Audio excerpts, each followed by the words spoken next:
Hello everyone, নমস্কার, আসসালামু আলাইকুম। কেমন আছো তোমরা সবাই? জিমিন এবং জাংকুককে নিয়ে মিলিটারি থেকে একটা নতুন আপডেট আসছে।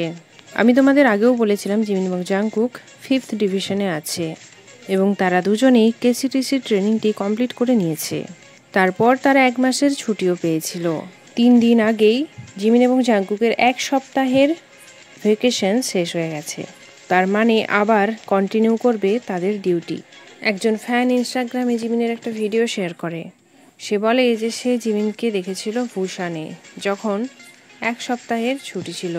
জিমিন তার ফ্যামিলির সঙ্গে টাইম স্পেন্ড করছিল। এটা খুবই ভালো কথা যে জিমিন তার ফ্যামিলির সাথে খুব ভালোভাবে টাইম স্পেন্ড করছে এবং হেলদি আছে। আমি একটা টুইট দেখলাম যেখানে ডরমিটরির রুলস চেঞ্জ হয়েছে। মিলিটারিতে একটা রুমে এখন থেকে 4 জন থাকবে। চই যে বেসবল প্লেয়ার, সেও এখন মিলিটারিতে আছে। তো সে কদিন আগেই মিলিটারি থেকে ডিসচার্জ হয়েছে। তো সে কিছু ফটো শেয়ার করে ইনস্টাগ্রামে মিলিটারিদের সঙ্গে। আর সেখানে একজন ছিল, সে হলো আমাদের বিটিএস মেম্বার জেহোপ। তো চই মিলিটারি ইউনিফর্মেরও ফটো শেয়ার করে, যেখানে আমাদের জেহোপের অটোগ্রাফ ছিল।